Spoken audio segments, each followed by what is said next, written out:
I think it's time for us to start. Good morning, everyone. Thank you for joining us today. Welcome to the FIBA IT and Operations Committee webinar series. This is our first webinar during these pandemics. We're going to have one every week for at least the next month. Hopefully we have more than that, but for now we have 3 planned up online. You can get more information from FIBA. So today we're going to be talking about the dark web and cybercrime. Okay. Before I start into more details about our topic today, let me introduce myself. My name is Alejandro Mijares. I'm the chairman of the IT and Operations Committee for FIBA. I'm also director of the IT and Cybersecurity Risk Practice for Kaufman Rosin, and I'll help financial institutions with the risk management cycle for IT and cybersecurity. Okay, today we're going to talk about dark web during this pandemic time. We have a great speaker that is going to be really helpful with his insights.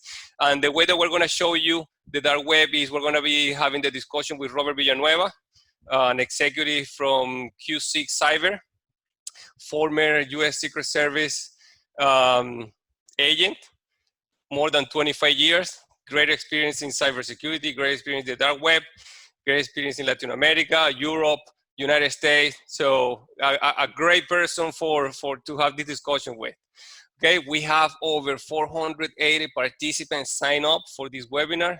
Thank you very much, appreciate it. We understand that this is a really popular topic these days. Please remember, we have a Q&A session at the end. You also can use the tool and raise your hand if you have a question. We will make sure that we will try to have as many questions as we can. So, I know that in other experience, Robert has a lot of questions that he has to answer. People like to pick his brain, especially me. That's what we're doing the seminar, so I can ask some questions about a lot of things. So you can use, these icons at the bottom of the screen. Please make sure that don't feel shy. Please interrupt. We're here to help you. We're here to answer your question as the best way that we can. Okay. Please, just as a reminder, the information shared here today is intended to be for educational purposes and may not be reproduced other than by the panelists. We appreciate your collaboration with this, especially in this day where everything is electronic, everything is on the web. So make sure also that you answer any polls that will be posting today. I think that we have 2 or 3 questions for you.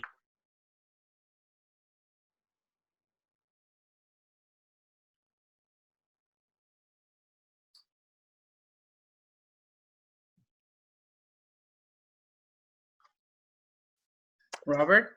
Yes, I believe Alejandro's frozen, it seems like. Yeah, it seems like that. Maybe you can take it away. Yes, most definitely, most definitely. But first of all, thank you. While Alejandro gets back to us, again, my name is Robert Villanueva, the Executive Vice President of Q6 Cyber. It's a global cyber intelligence company. What we do primarily is monitor the dark web for all types of malicious traffic and threat actors who are targeting the basically financial infrastructure and different types of businesses worldwide. We monitor not only the dark web, but all types of malware infrastructure globally, which is something that we do proactively on a daily basis for many of our clients. I think Alejandro's back with us. Yes, Alejandro. I'm back. Thank you, Robert. I Just, apologize for that quick interruption. Yeah. So I just gave an introduction of myself. That's as far as I got. Thank you. So I apologize for that. So moving on, the agenda, discussion with Robert Villanueva. He already started giving a little talk about himself. That's good. We're going to have a dark web live demo. You're going to like it. He's going to show a lot of good things. And then we have the Q6 Cyber case study about Italy. As you know, Italy has been one of the countries that has been hit the most with this pandemic. So Robert and his team did a nice research showing what's going on there, and he's also seeing the trend of moving depending on the country that is being hit by the pandemic. Please, next slide. So I wanted to talk to you about FIBA. For those of you that don't know our organization, FIBA is a nonprofit trade association and international center for financial excellence. Our community includes the largest financial institution from Europe, the United States, Latin America, and the Caribbean. It's a member-based organization, and we offer members the opportunity to network with other industry professionals, providing a forum for gaining professional exposure and opportunities to develop leadership skills. We also do the seminars. We do great conferences. You know, one of them coming up is CELAES. We have to move it from June to November. Please make sure that you take a look at it, because it got great speakers, great topics. It's a nice venue. We're doing it in the Trump Hotel this year, right on the week of Thanksgiving. So you can come to Miami and stay for Black Friday or Cyber Monday, whatever you like the most. And we also have the ML conference. We have, we have Club that is going to be next year. So great conference, great places to learn, great places to network, great places to be. So next slide.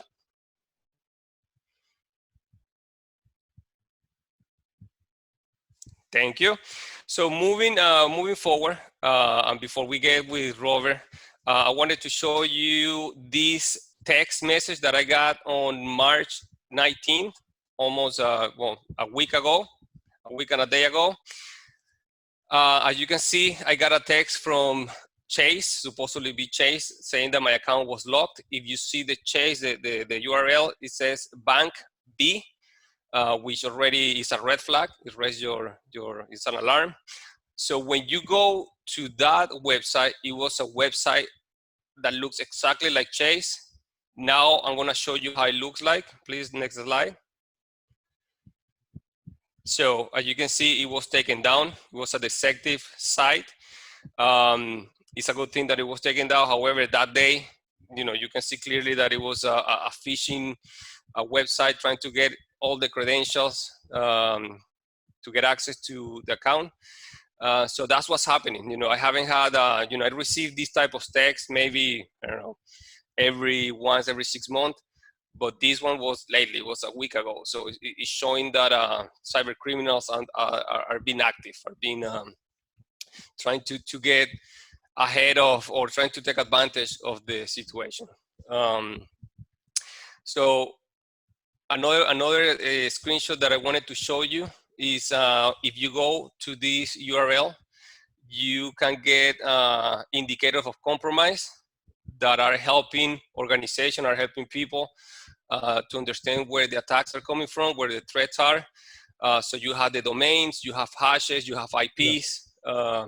Robert is gonna get, he's gonna provide a little more detail on this, but it's a thing that we're talking about over 10,000 domains in the last 4 weeks, right, Robert? Something like that? Yes, something like that. Yeah, it's pretty astounding, the amount of domains, for phishing domains that are out there. Is amazing. It's amazing. So for your benefit, we're going to keep it a few more seconds up. Please take a look at it. You have all those IOCs in text file, so you can use them. You can either give it to your SOC, or if you have the toys in your house to play with, please use them. So next slide. That's the end of the presentation. So now we can go ahead and talk to our Mr. Robert Villanueva. Robert, I'm going to ask you to, you already did that, a quick introduction. If you want to add something else, please go ahead.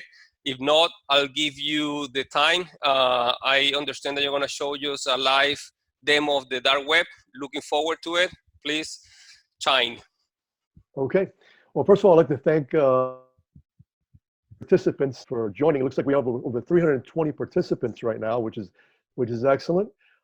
As you know, we're all working from home nowadays, unfortunately, due to the pandemic. I want to give you a little overview of the dark web, some of the sites that we're seeing at Q6. and also some screenshots that I took also throughout the past couple of weeks of different threat actors basically using the coronavirus as a means to commit fraud. We, again, are working at home. It's a different environment that we're getting used to. Everybody has a different situation, obviously, different environment. Hopefully everybody's using PCs or Macs that are from their devices, which are going to be more secure than your home computers. But unfortunately, a lot of people are not in that situation to do that, or a lot of companies. At the Secret Service, again, like Alejandro said, I was there for 25 years.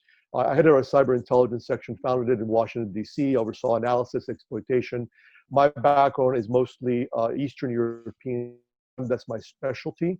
Attribution, again, of foreign threat actors and their infrastructure and how they're targeting the United States and other folks globally. We pretty much do something very similar at Q6 now with our analysis and our engineering teams on a daily basis. So with that said, I want to show you some examples of some of the data that we've been seeing recently, and then we'll get more into the Italian theater and some of the threats I'm seeing in Europe and actually already in the US with a Q&A with Alejandro. But like Alejandro said in the beginning, please feel free to raise your hand throughout the presentation, and our moderator and Alejandro will be able to answer any questions or myself throughout the presentation. So I'm going to share my screen with you now here and show you exactly some of the targets I'm seeing. This is here shots I took, and I'm going to explain to you again the teleworking environment. As we know, it's the new reality that we're living in, right? The new normal, unfortunately. Hopefully it won't be for very long. I have good faith that it won't be. Here's actually some screenshots of specific threat actors and some postings we've been monitoring since, January, February timeline. As you can see here, some marketplaces are actually advertising different phishing kits, right? And selling these phishing kits, with a map of the World Health Organization, as you can see here. And it's got malicious files, of course, preloaders. That you can see. Yes? Robert, can you make the file a little bit bigger?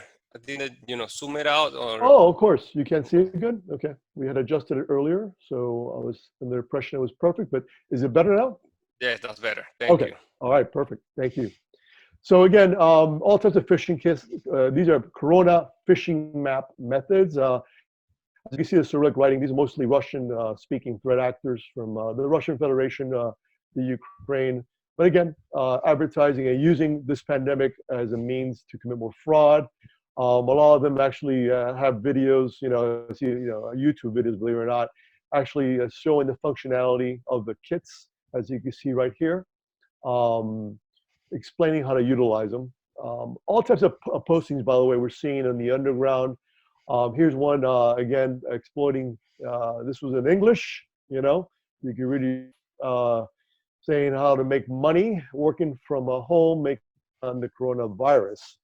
So all types of professional forums, professional threat actors, some are more amateur, taking advantage of the situation. Some folks like this posting here, showing surgical masks, for instance, allegedly not for reselling, but you never know. This Russian threat actor here is actually lost his job, believe it or not, to Corona. He was dealing with tourism fraud in the hotel industry, as we know. It's no longer lucrative for them, so they're looking for other types of jobs. So they're posting job applications like many Americans and folks throughout the world who have lost their jobs, unfortunately, due to the coronavirus. So that's just an example of some of the postings we've been seeing. I'm going to get out of this document here and now show you a live demo. I have the dark web actually up right now and bring it up for you here. We're live here. And these are some websites that are actually advertising right now, live, making money on the coronavirus. There's actually threads going on, folks talking about it, exchanging ideas. You can see this is from March 14th, so it's fairly recent. Again, different forms, advertising and talking about this sort of activity. Again, using the situation to exploit people worldwide, especially financial institutions and their employees who are working from home. This here is a remote access Trojan, actually, that's been downloaded by an APT group.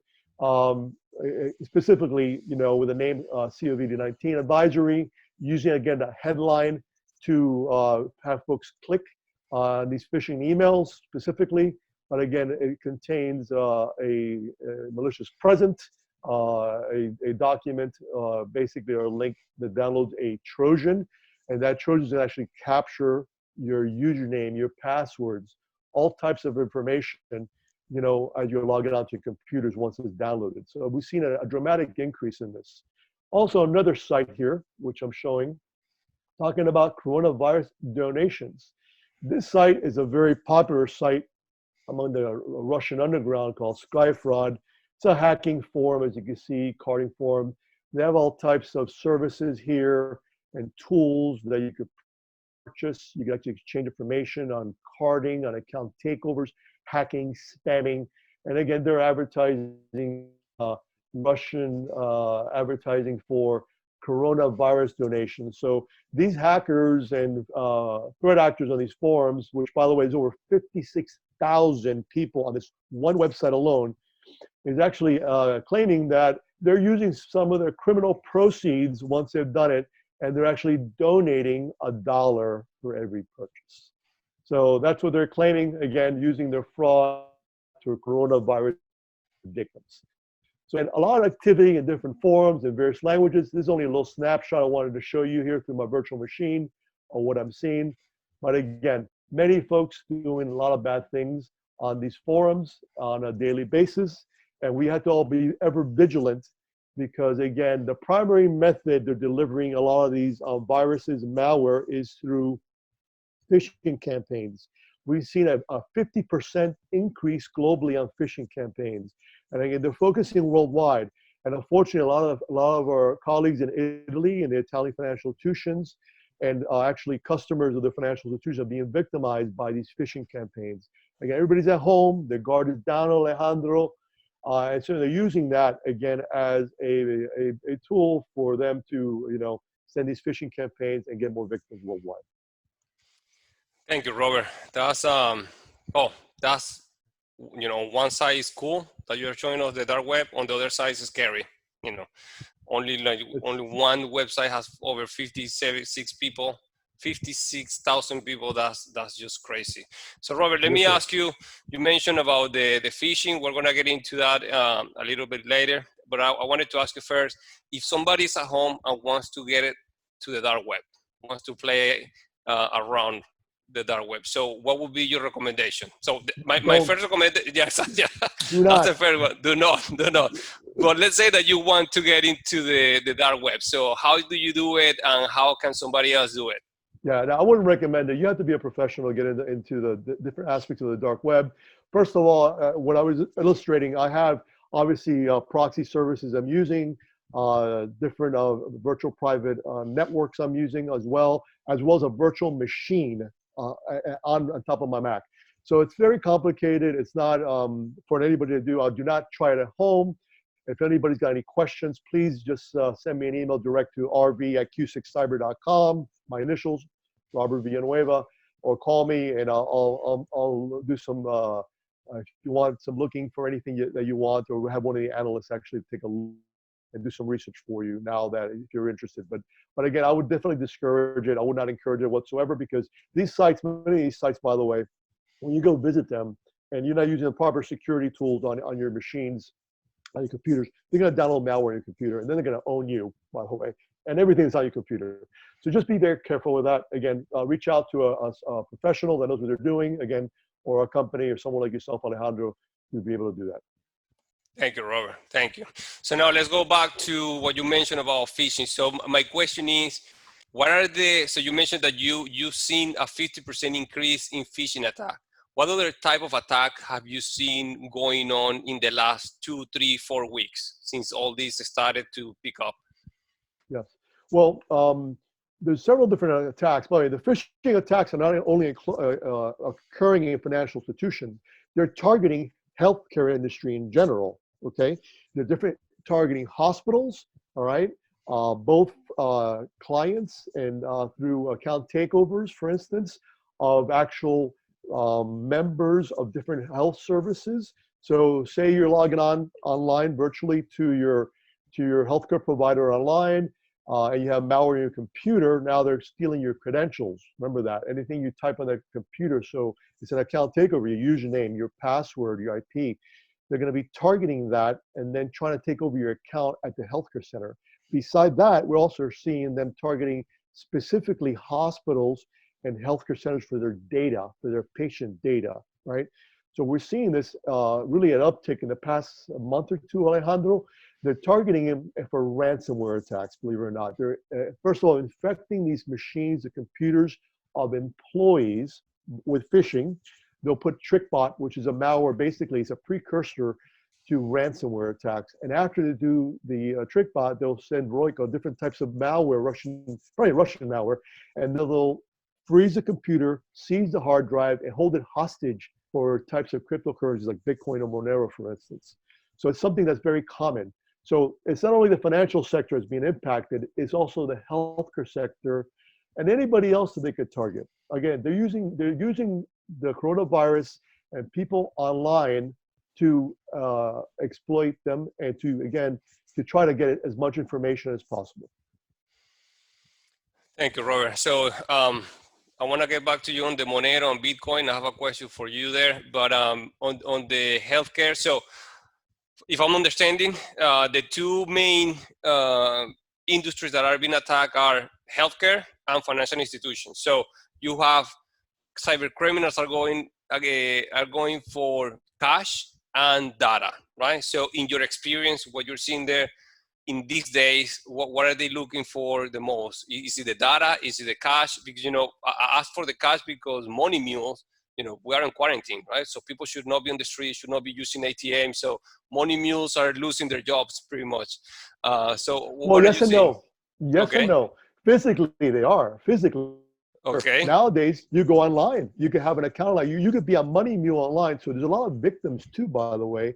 Okay. And victims, if someone loses their job and they get an email from a job recruiter offering them a job online, a lot of people will actually do this because they're in need. So we have to be careful with that as well. These money mules are virtual. They open an account online virtually, and these bad guys will use them basically to launder the money through these accounts. We're seeing that activity as well pick up.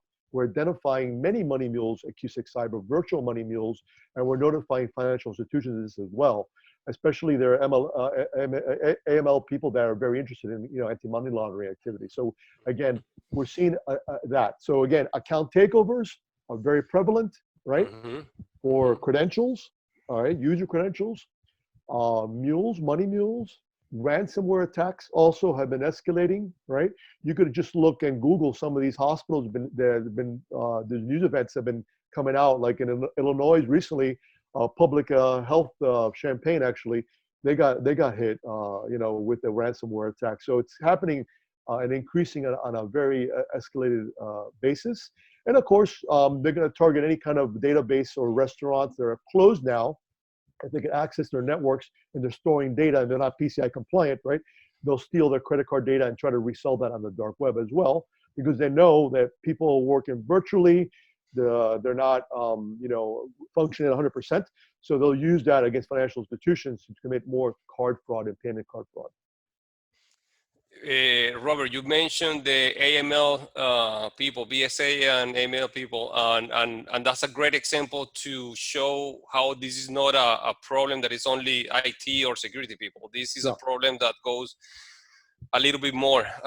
We see in our team, we have AML, BSA consultants, and they're getting bombarded with questions because, like you mentioned, these money mules are becoming virtual money mules now, and it's hard to keep track of those guys. Now, Robert, and one more thing I wanted to add too, by the way, the other type of fraud they're committing to, or attempted fraud, are denial of service attacks, right? They're trying to take different websites online, like the World Health Organization, actually the Department of Health and Human Services. They actually experienced a cyber attack, right? A couple of weekends ago. Remember, it was confirmed by the Alex Azar secretary, right there. So again, they're using any and all means to attack and gain financial gain from us being virtual now and work in this new reality, like I like to call it, from home, right? That's well, and the World Health Organization also got attacked with a Yes. DDoS attack. So Robert, you mentioned Bitcoin and Monero. So Yes. can you give us a little bit of an explanation of the difference between the two and what are the criminals using the most? Because I ask because, well, once, want to pick your brain. Two, Yes. I see in financial institutions, hackers trying to take over a server so they can start mining cryptocurrency, right? Especially Monero. So I always ask, why not Bitcoin? So what's the difference? What are they preferring one over the other one? Yeah. Well, I mean, a cyber criminal usually will take whatever he can get, to be honest with you. A lot of these ransomware attacks, they ask for ransom, and usually in Bitcoin for the most, because this is a little bit more popular and a lot of folks are more familiar with it. It's easier to obtain. So they use that. They'll send a Bitcoin address. But they also use and other cryptocurrencies like Ethereum, I've seen, Litecoin, everything else. Now, the main difference between like Bitcoin and Monero, for instance, is that Bitcoin is an open public ledger, of course. The public address, so the account, right? Not the private key, but the public, is sent over when you send a transaction, and the recipient can see that, and it actually can see, all your sends and basically deposits, right? Everything you're sending back and forth and receiving. So it's very easy to track. If you go online, you can see some of this. It's very easy and very open, right? So it's easy to follow. So whoever tells you they can't track Bitcoin, it's not true. Bitcoin is trackable, it's traceable. It just takes a little work, but it's very doable. Now, Monero is different now because when you do a transaction in Monero, and again, it's a different type of digital currency. It's very similar, but your public key is not public. So if I were sending you Monero, you would not see my public key, right? You wouldn't know my public key. So you wouldn't know my account. The public key is the account number, let's say, right? You wouldn't see that, okay? Now, I take a step further, the actual blockchain, right, itself, that's the underlying technology for these cryptocurrencies. You will not see the public key recorded there either. So that's the major difference. It's more clandestine. It's more difficult, obviously, to trace, right? But it's very popular among the cyber criminals because it is a little bit more clandestine and more private. It's more of a private type of cryptocurrency, and it's becoming ever popular among the cyber criminals. You're correct. Thank you, sir. So how much is Monero? Well, I think that we need to start mining Monero, right? I don't know. I know. It's out there, I know Bitcoin's around $6,700, something like that right now today. So it's fluctuating. It's actually gone up recently. Okay. But again, everything else, all the cryptocurrency market took a dive with the rest of the markets are down. The S&P. So it's starting to tie the cryptocurrency market to our regular financial market. That's interesting. And well, people need money, they'll sell whatever they have. And again, any asset they have, they're going to liquidate to get cash. Gotcha. Okay. Now, Robert, from the experience with your client, right? So now that we have the workforce, let's say 80-90% of people working from home, we know the financial institutions have good controls in place, but now you don't take those controls home, right? So sometimes you have something at home, a desktop that is doesn't have an antivirus, and if it has one, it's free. People don't pay for it. You don't do the patching the way that you're supposed to, or your firewall still has admin if you have a firewall, or your wireless access point. So what is maybe not your recommendation, but what do you see your clients talking about? How are they mitigating that risk of connecting from home when there's no security there? Large financial institutions already have a company-wide protocol or uniform, for teleworking. They already have that. But the smaller ones, the credit unions, for instance, smaller banks, some of the banks overseas, like we see some of our Latin American clients, they don't have the stricter protocols. So it's very important to have a uniform standard protocol, have a person in charge, whether it's your chief technology officer or whoever who is implementing this protocol. And it's important also to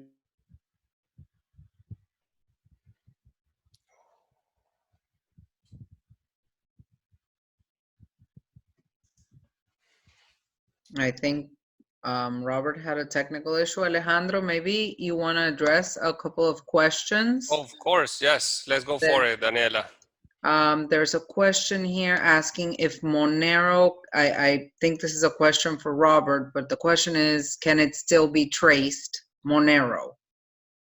You know, for the conversation that, or for what Robert was saying, the little that I know about Monero, it's very hard to trace that cryptocurrency.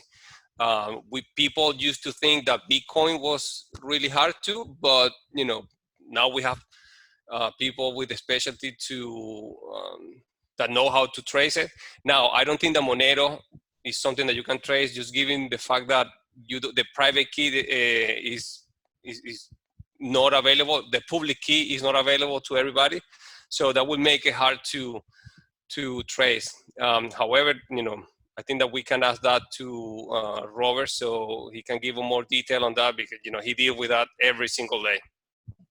Correct. There's another question here. It says, with regards to phishing attacks and the building of websites by hacker that appear legitimate, what is your experience with engaging vendors who assist in the process of taking down and reappropriating domains?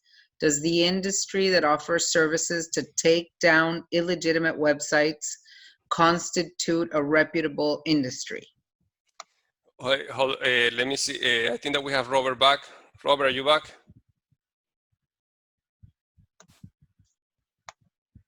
No. So, you know, one of the things, that's a very good question.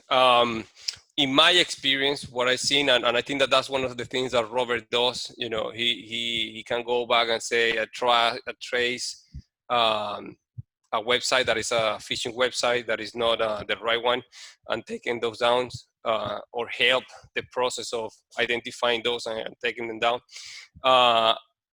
I think in these days it would be a good practice to engage with a reputable service provider that can help identify those type of websites and bring them down. Okay.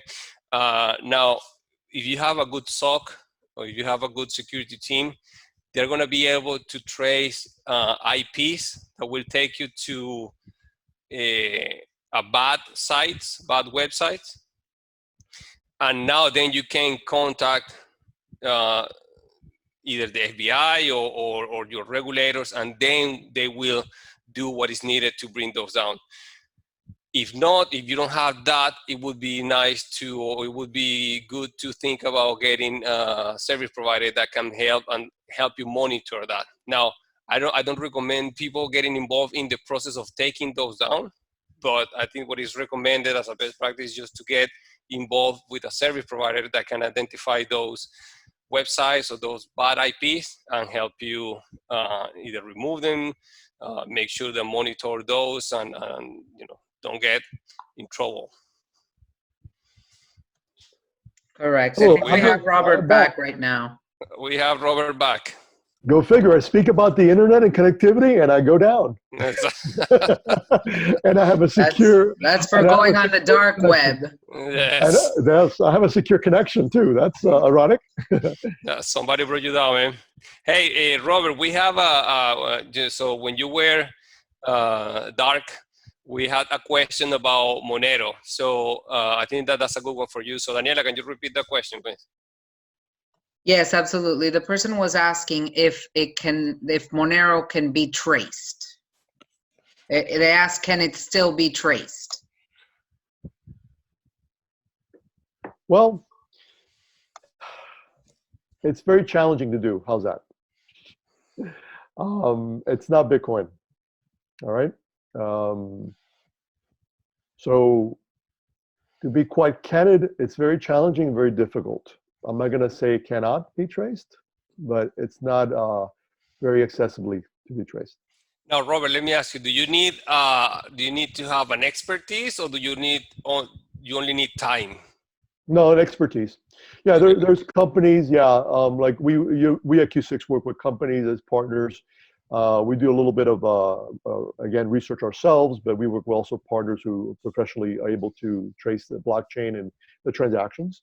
You know, again, there's many cryptocurrencies. Again, Monero's fairly private, so that's very challenging.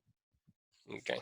But we're in a public forum, so that's probably better a private discussion. So whoever asks that question, if they want to send me a direct message or send me an email or a phone call, we'll talk about it in person.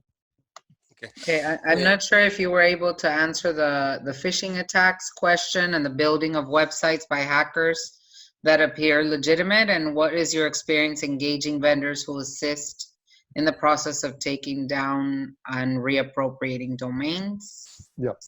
Well, takedowns are very popular. By the way, we at Q6, we also do that. We'll actually do the research and the actual takedown, domains. Phishing domains are a huge problem to every financial institution, no matter where they're located at.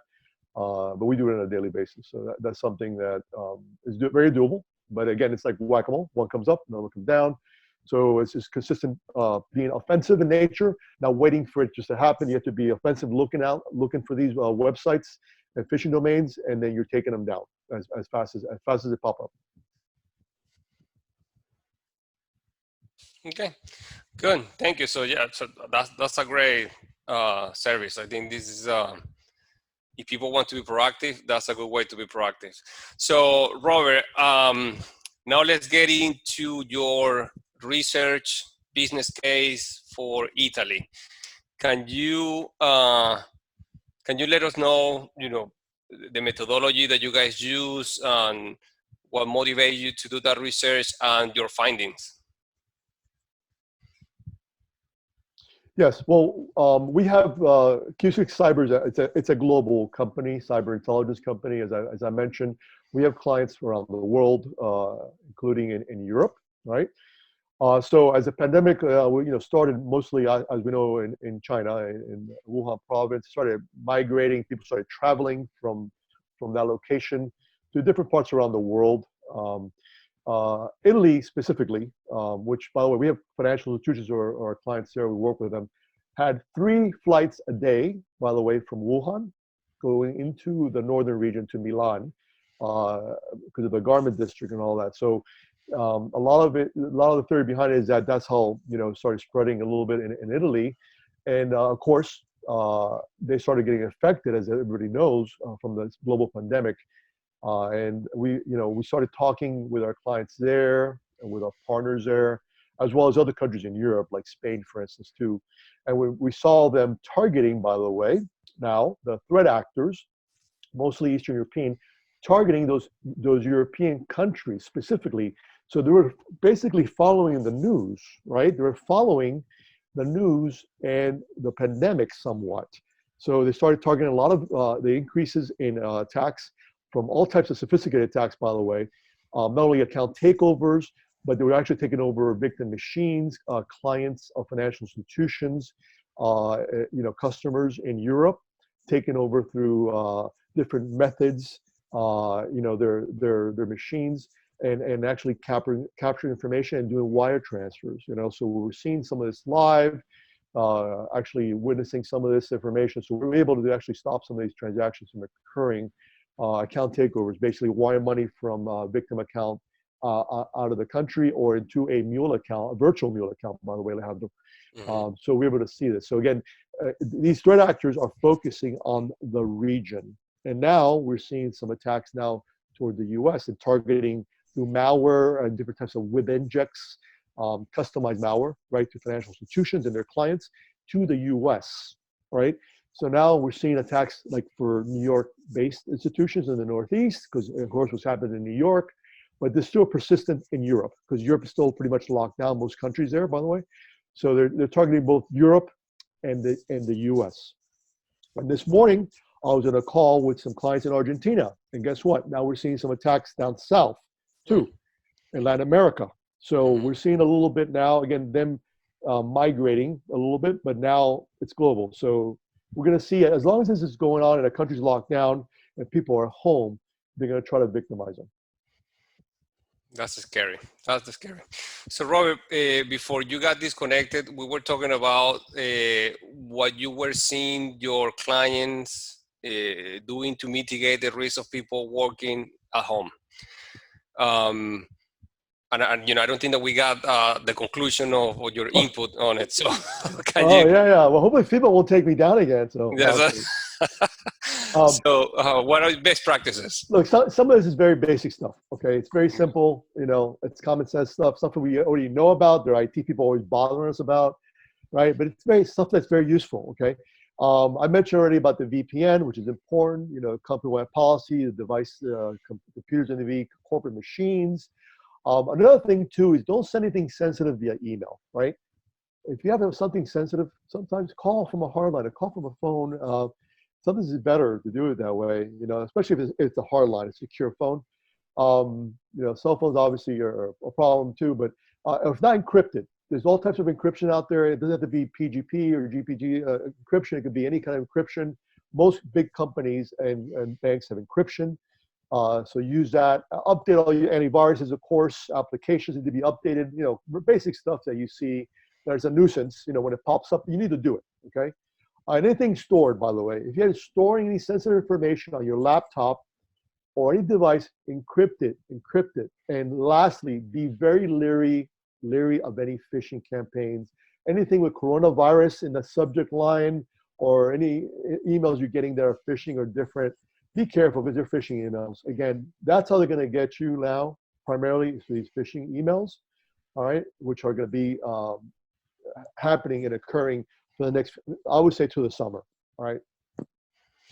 You know, Robert, thank you, man. One of the things that we're doing, FIBA, you know, well, as you know, a few weeks ago we did the CISO forum in Miami. Out of that CISO forum, we created a WhatsApp group where you know all the CISO and they're you know changing information. And the feedback that I'm getting from there is that the best way right now is, well, bring your own device. Should be a no. You know, it should be something that, you know, the banks provide to or the company provides to employees. And two, the awareness. You know, you can have all the technical controls, but at the end, awareness training is the best. So there is no such a thing as too much communication. So if you are in charge of protecting your financial institution or making sure that you're monitoring, make sure that you get, you know, send that communication to employees. Please make sure that, you know, the phishing attacks, make sure that, you know, you are following the procedure, the right practices, or, you know, what the bank or the company is telling you to do. And they are getting positive feedback, positive results. So at the end, technical is good, but training and awareness is good. I'm going to interrupt you for a little bit. I don't know, Alejandro, if you can see the polls. Maybe you want to comment. People are taking the polls and answering them. Nice. And Robert, nice. Somebody's asking if you're going to show a little bit more of the dark web. I don't know if that's what took your connection down, but that's one of the questions that we received. No. I was running several things at the same time. So it was actually, it wasn't my computer. It was actual connection, the internet connection. So, but I'm not going to be showing, I don't want to show a lot in this type of form. I already showed, you know, pretty much, they want to see something, see again what I showed them. I can show them that, but I don't want to bring anything else up because some of these sites are very sensitive. There's over 340 people on this call here, and I'm not going to be showing the most serious malicious sites. I don't want people, you know, trying to go on there and all that. So if they want to see something else I showed, I'm be happy to show them the same sites and get more. If they have any questions about it, I could talk about more specifics about the dark web. And I've been doing this again for over 20-something years with the government, so pretty familiar with the different sites and forums, especially the serious ones. Daniela, I'm not able to see the polls. If you can provide the. Sure. We have about 164 respondents to have you experienced an increase in cyber attacks in the last 2 weeks. And 16% have said yes, 58% no, and 26% don't know. That's an interesting set of numbers, Robert, because you know 58% saying that they haven't seen any increase, where you know your experience is showing that it's a big increase, or maybe they haven't seen it in their countries yet, but it's coming as the pandemic moves and gets to that country, right?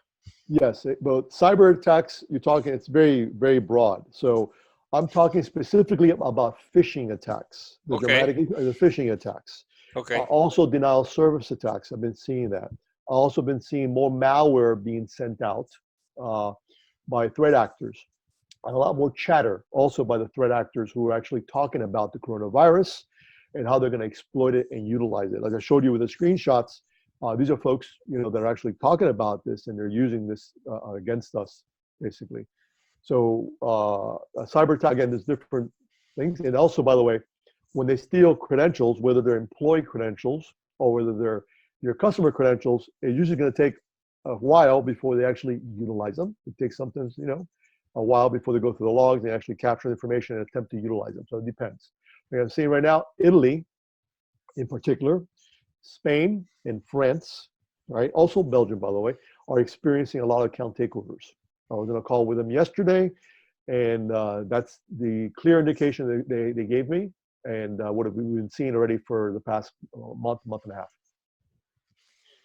One of the recommendations that I would do, that I would give to people in the webinar is going back to the website that I show, where you can get the indicators of compromise. They're your IOCs. You're gonna get the domains. You're gonna get the IPs. You're gonna get the hashes, and either give it to your security guys or to your SOC team, and make sure that they monitor that website and those IOCs, because there is an increase in cyber attacks, like Robert mentioned, either phishing or your DDoS attack, or just people trying to get in.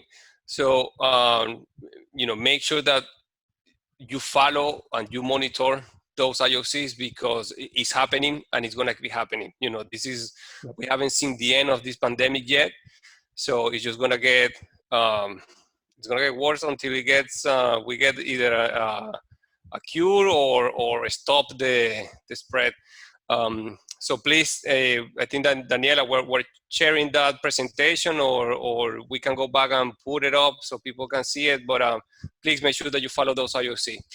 Yes. Also, by the way, Alejandro, excuse me, I see a question here. It looks from Ana Villarini regarding banks and credential stuffing attacks, right? It says an increase of global stuffing attacks on their online banking portals from over the world. I don't know what the banks do. Fraud is handled by a separate department in cybersecurity. That's a good point that Ms. Villarini brings up. At Q6, we work not only with the fraud departments, but with the cyber intelligence departments and the information security departments, which are all usually separate but work together. Credential stuffing attacks specifically is basically employee credentials that are email credentials sometimes too that are compromised. A lot of employees will use their work email to register in third-party sites or social media sites, all right? And then they use a password. Well, a lot of times, those passwords are reused for different means and different methods. A lot of cyber criminals will collect these passwords and they will actually attempt to use them to try to enter the work environment or a different environment, or they'll try to target the actual employee of the financial institution, because they'll find them on LinkedIn or on social media and target their private accounts or private email accounts. So again, credential stuffing attacks are a big deal. We do this again at Q6 as well. We look for compromised employee emails as well as their passwords and provide that to financial institutions and some of our customers. But yeah, that's very prevalent. And that's actually a very good point that Ms. Villarini made here regarding that. Robert, are you able to see the Q&A? Apologies, there's a couple of new questions. Can you recommend any system or source that we can use to protect ourselves from malware? That's from Salvatore. Mm-hmm. And Wilfred asks if you can show the IOC URL again. Yes. As far as recommendations, look, I'm going to be very frank with you. The malware groups and virus writers, they're very professional. These are not amateurs that we're monitoring and that we see. Especially the credential grabbing malware, the keylogging malware. It's so voluminous. It's done on a daily basis many times, or variants of it. So it's hard to keep up with. Antivirus companies, by the way, all of them are Okay, behind. seems like Robert froze again. I hear you. I hear you fine. I hear you fine. You don't hear me? Yeah, I hear you, Robert. Yeah. Alejandro, do you hear me? Oh, now it's your turn to freeze. Yep, he's frozen now. But what I was saying about the malware development, yes, it's very prevalent. They're spamming computers, millions worldwide, with malware to collect credentials.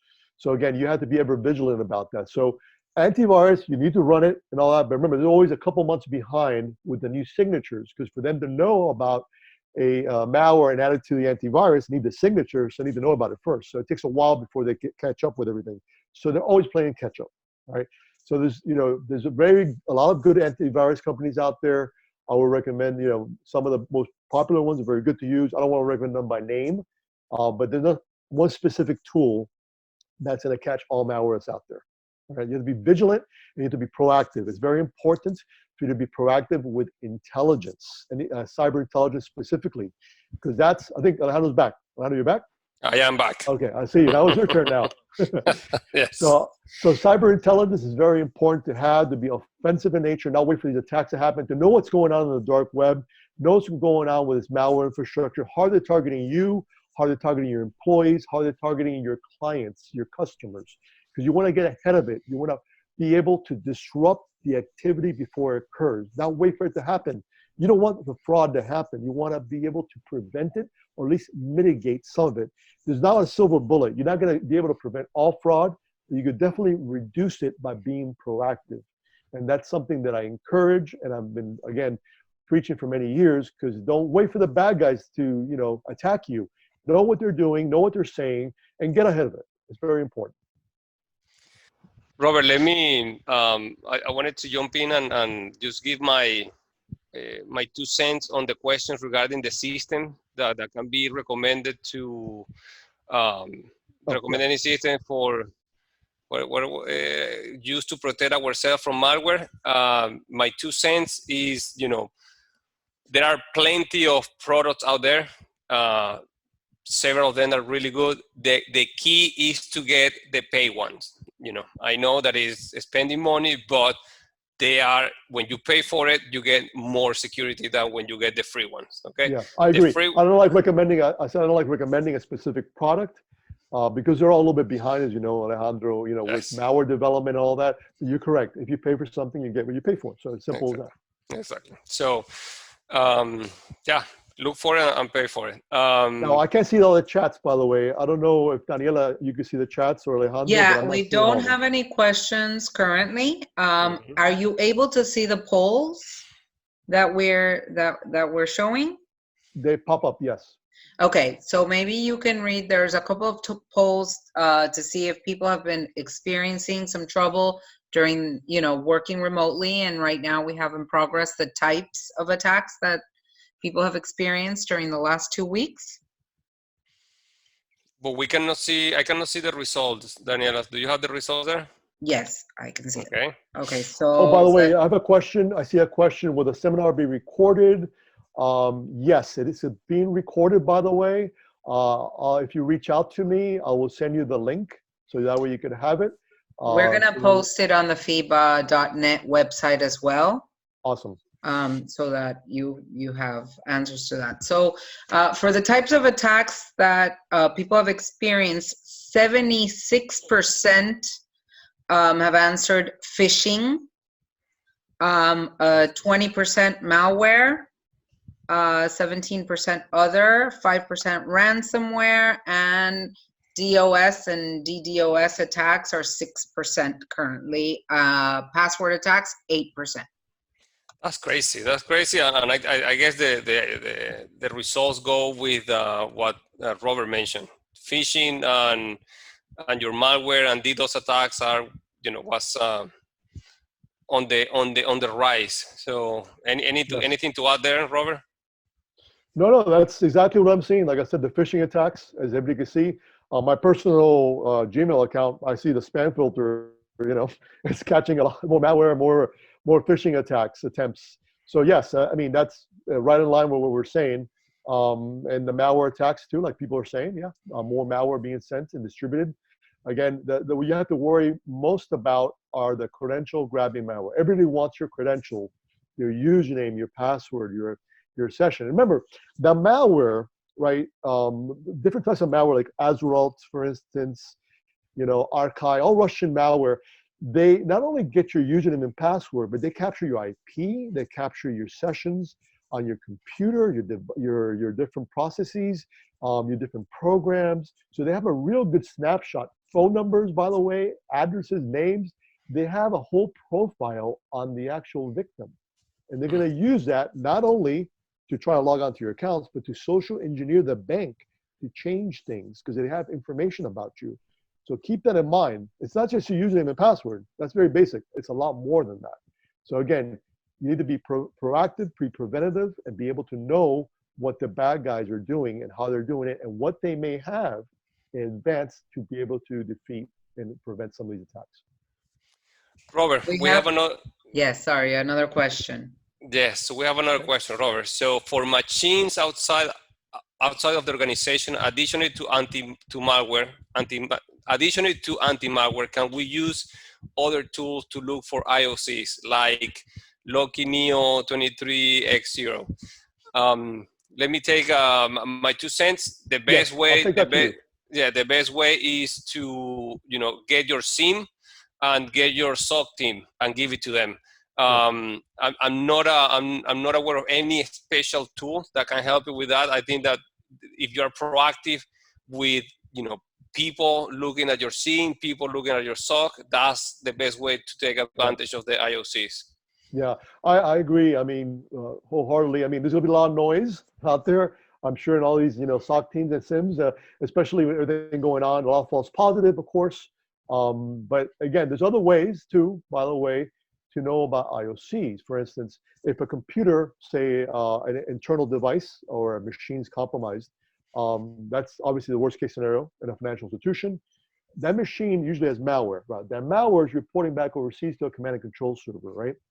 Mm-hmm. So certain intel companies are able to actually intercept that kind of traffic, right? I know one personally. So actually, it's very good to capture and identify. Do the proxy ranges, you can actually identify and isolate machines, and actually close that hole. So it's very important to know what's being reported, what the malware is reporting, and what they're sending out there, and how you're able to identify those machines. So again, being proactive. Same thing with the account takeovers and the compromised cards and everything else. But that's important too. There's another IOCs are come in all shapes and flavors. Right? So we have a few minutes. So let's quick, Robert. So we have the result for the last poll. Have you experienced security issues caused by employees working remotely? We have yes, 12%, no, 54%, don't know, 36%. But we have 12% of 100 plus people saying that yes, they have seen security issues from working remotely. I don't think there is a surprise there, huh? And that's gonna just increase in the next few days. Right, we have another comment here. I have seen a lot of emails asking for donations. That's a good one for the phishing. That's standard. Actually, that's I think one of the snapshots I showed you. People were asking for donations, for the coronavirus. So they'll send that email, donate here and all that, and basically you click on here to donate, and guess what? It's malware. They're downloading malware in your computer. So again, they're using the human factor, I like to call it, right? Humanity. People are, feel bad for people. People are sad. Some people seeing people, old or elderly population too being affected by this, and they're sympathetic and they want to donate, and that's what they're using. They're using us being vulnerable, us being at home, right, to victimize us and victimize financial institutions. These threat actors, they don't care. It's all about the money, financial gain. Okay, so we have to collaborate, right? Meaning the sector, the intelligence sector, cybersecurity firms, whether it be Kaufman and Rawson, right? FIBA, like we're doing these webinars, just make sure people are aware of what's going on. They're ever vigilant. And by the way, pass it on to your friends and family. Let people know about what you heard today. So that way they had their own cyber hygiene from a personal perspective, because everybody's on social media nowadays, right? Everybody's getting the gifts, right? Everybody's getting all types of information, emails sent to them. But tell your family, tell your friends, be careful of these phishing emails so they won't be a victim themselves. Robert, for following what you just said, there is a question that is, I think is perfect for this moment. Is it a good moment to assess the ability for users to respond to phishing? I think it's a great moment to do a phishing test. Oh, yeah. Yeah, I mean, that's up to your organization. There's obviously, you know, a lot of organizations do that already to their employees, do a practice phishing test. So yeah, I would encourage that. That'll be a good opportunity. It's up to your management, of course, and to your higher ups. But yeah, that's something definitely I would encourage to make sure everybody, and again, education. It's part of the education process that you mentioned, Alejandro, which is very important, right? So the employees are aware of what's going on and to be more vigilant than they usually are. Because when you're at home, you're relaxed. Think about it somewhat, right? You're working, but still, it's your work environment, it's your home, you're more relaxed. It's a different type of feeling you have. So just keep that in mind. My recommendation on that also, Robert, is to do the phishing test, but do the follow-up. So Yes. tell people, hey guys, we did a phishing test and 20% click on the link. Please make sure that you be aware. These are the ways that you can respond. This is the contact for the IT, etc., or security, etc., etc. So I think the follow-up is more important than the phishing test. Yes. So I don't think that we have any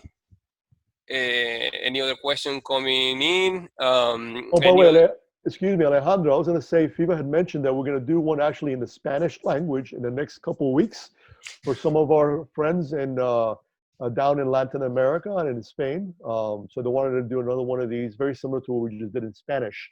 So maybe we could do this again in a couple of weeks. That's right. Thank you, Robert. And maybe no. We will show an update of what's happening in the dark web of the cybercrime. With that said, let me thank you for your time, Robert. Thank you. I also want to step in and make sure that people know that we'll be posting the webinar on the FIBA website, and you can also take a look at some of the events that we have coming up and the cybersecurity course that is starting on April 16th. It's online, so take advantage of this time. It's offered in English and Spanish through the FIBA Institute in partnership with FIU. So make sure you also visit the website for some of the online courses that are of interest to. Yes, that's good, Daniela. Yes, that was actually the course that was being offered at Florida International University by FIBA, and actually I was helping as an instructor in that course. Now everything's virtual, so they're offering everything virtual, of course, through their environment. It's a very good course. You know, some of it's basic, some of it's more technical, but it's very good to have. And now that you have more time in your hands, it'd be perfect to have this course. Correct. Daniela, thank you for your help. Thank you for what you're doing with us. Thank you, FIBA, for helping us create this content. I hope that everybody got a little bit of information. I hope that you liked it. Robert, thank you very much for your time, your brain. Keep up what you're doing, because you're doing the dark work, right? You're doing to the dark web and not getting the bad guys. So keep it up. Yeah, I have a great team of analysts, engineers that support our teams. So it's a team effort as always. And again, working with folks like you, Alejandro, and FIBA is always a pleasure. Thank you. And also the most important thing to all our guests here in the webinar, yourself and Daniela and everybody at FIBA, please stay safe and healthy, right? That's the most important thing, and we'll get all through this in the next couple months. Daniela, one more thing. Can you show the PowerPoint presentation with the URL for the IOC, so we can have it for at least 5 more seconds before we disconnect? Absolutely. So I'm going to share it now. Let me know if you see it. There's a lot of thank yous for the information. Thank you. And let's thank everybody that connected, because it was interactive. People answered, people were active. So thank you very much. I think that's the only way that we can get something useful out of this type of webinars and exchange of ideas. So keep going down. Is this the slide or the next one? The next one, go one more down. I think it's the last one. Okay. That one. So there you go. That's the slide for everybody. So you can reach out to Robert and myself. If you didn't get it, we can send you the link. Be careful. Use it with appropriately. And again, thank you, everybody. I think it was a great webinar. Robert, appreciate it. Thank you. First Thank one you of the series. So let's keep it up. Thank you, guys. Appreciate All right. it. Bye. Bye-bye. Stay safe.